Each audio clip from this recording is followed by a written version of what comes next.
guys, it's 1:20 p.m. and it's January 4, 2024 na. So, ngayon, ang interest namin gawin is mag-vlog kami ng Pares para ma-check nyo yung Pares dito sa area ko. And then, punta tayo ng Kita Market kasi alam kong marami sa inyo ang nabitin doon sa palengke trip natin the last time, no? Bago mag-Christmas. So, ngayon, i-continue natin since kailangan ko na rin tagang mamili. Come on, let's go, guys! So, tamang-tama, guys. Dahil hindi pa rin kami kumakain, bago kami pumunta ng Kita Market, kain muna tayo dito sa kinakainan ko ng Pares dito sa area ko. Let's go! Hi, Kuya! Happy New Year sa inyo! Kamusta naman? Kamusta ang first day? First day ba to o kahapon ang first day? Ah, okay. So, kamusta ang second day? Ano mas malakas? Kahapon o today? Ay, talaga? Maraming nagutom dun sa sa pag hindi nyo pagtinda nung holiday. So, ano meron ka dito? Meron siyang, ano laman mo ate? Paki-explain. May isaw, balat, tumbong ni ate meron? O, may soup number 5 din. Ayan. So, magkano yung halaga ng Pares nyo uli ate? 55 pesos. 55 ka, busog ka na. May rice na. All you can yung rice? Kasama na yung rice. Pero hindi all you can. Ayan. So, pag may 10 kami, ali rice ka na. So, magdagdag ka, make it 65 pesos. Pero joke lang yun. Walang ganon. 10 pesos kada rice. Yan. Ito, ano to? Tumbong? Tumbong. Ah, okay. So, ito yung tumbong niya, guys. Ay! Hinanap kita, Mike! Saan ka nagpupunta? Bakit hindi mo ako sinasabihang aalis ka? Ang tawag dito, anong order niyo po, sir? May order pa kayo? Order na kayo. Ako magsaserve. Paano ba pag-itakal na ito? Isang puno? O sige, ikaw ang servant ko, Dayan. O yan. O. Itong in-order kong isang order ng tumbong, ate, kapag sa ibaba ang bibili, isang tumbong, ganito din kadami o sa akin lang? Lahat yan, O, ganito talaga yung serving. 90 pesos may rice na.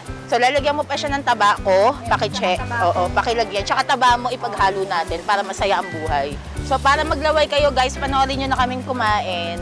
So, guys, yung soup number 5 ni ate, which is yung ari ng baka, magkano siya? 65, may rice na. And then, yung tumbong is 90, with kanin na. So, overload talaga masyado yung niya. Ito, sobrang overload. Ngayon, ano pa, yung laman mo is 55. With maraming taba. Ayan. Kaya pwede kinabukasan, pwedeng high blood ka na. Sa sobrang dami ng taba. Ayun. Sarap.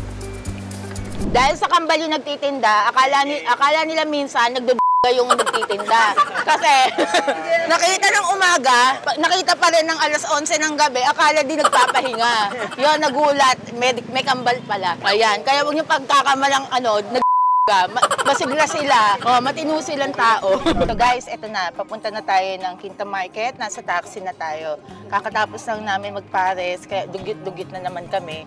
Pinagpawisan dahil sa init ng Pares at sa init ng panahon. So meet Kuya. Hi Kuya! Ang aming taxi driver. Ayan, ang bait-bait ni Kuya. Ang ganda lang ngiti niya, di ba guys? Kita tayo mamaya sa Kita Market. Tingnan natin kung anong pwede nating mga mabili doon. So, tingin ko mag-challenge kaya tayo habang nasa palengke. 1,500 worth ng pinamili sa Kita Market for 1 week. What do you think, guys? Pwede, no? Sige, check natin. See you later, guys!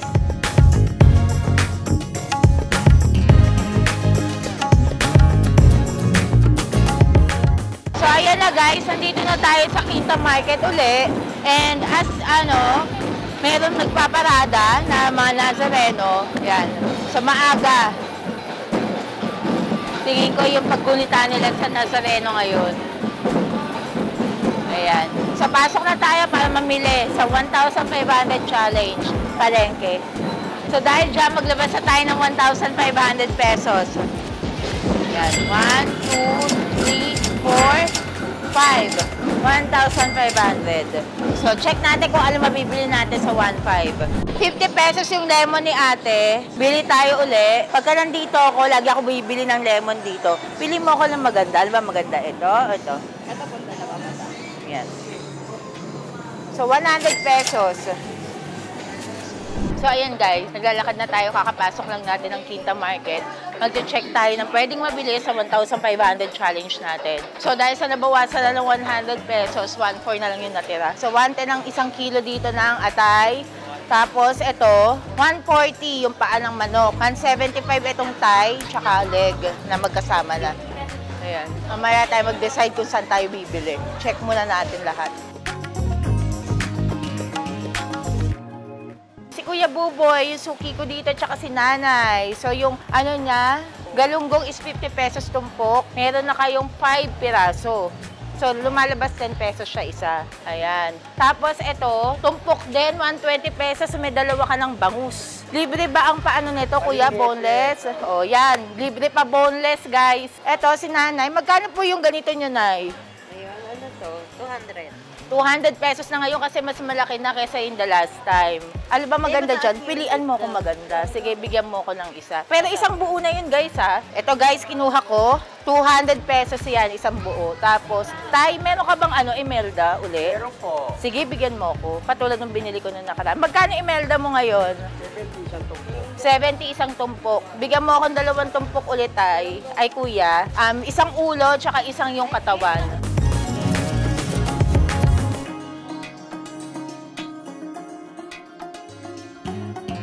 Check muna tayo sa iba habang pinapakaliskisan natin kila Daddy, ha? Ay, teka, magbabayad na muna ako para alam ko kung magkakasya ang pera ko, Daddy. Magkano lahat?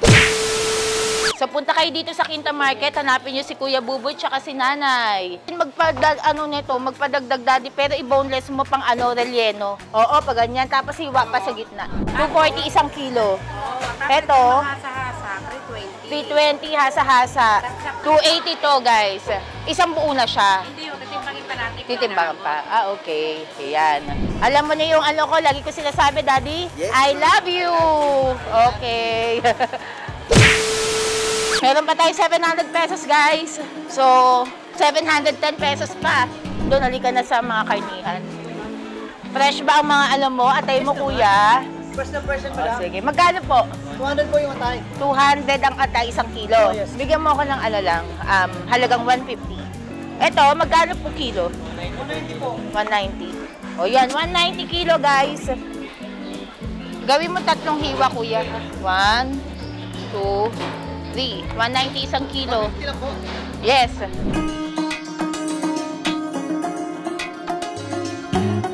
Budget natin kasi ano na lang. Magkano na ba ito lahat? Paki-check muna. Saan lang?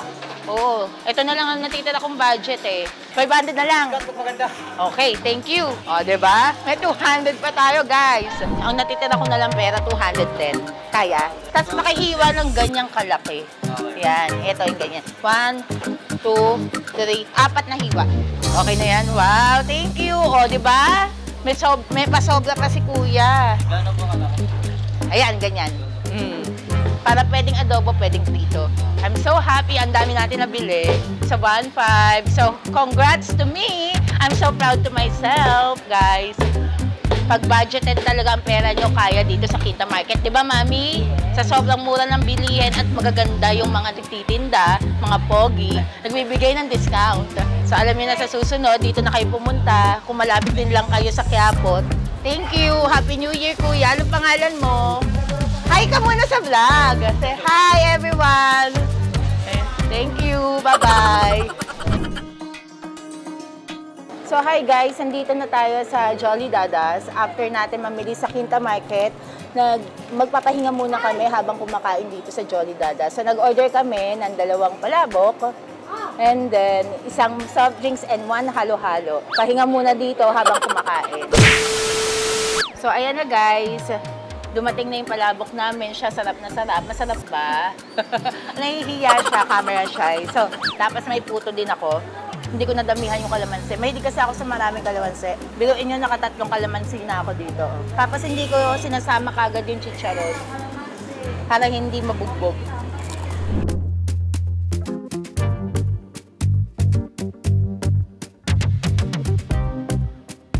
So, hello guys! Nandito na kami sa bahay. Hindi na kami nakapagpaalam sa inyo kanina na pauwitin na kami ng bahay. Sorry, magulo ang aking kusina today dahil inaayos ko na kagad kasi yung mga pinamili namin sa Quinta Market. ayoko kasi nababaho sila, di ba? So, kailangan talagang double clean ako dito pagdating sa bahay. Ayoko na may mga dugo yan. So, hanggang sa ilalagay ko na siya sa mga container nila, ilalagay sa ref. Ayun. Sa ngayon, dahil abala ang lola nyo sa paglinis ng isda para hindi siya bumaho. Hanggang dito na muna ako. Till my next vlog, please don't forget to like, share, and subscribe. Thank you mga kawasak! Bye!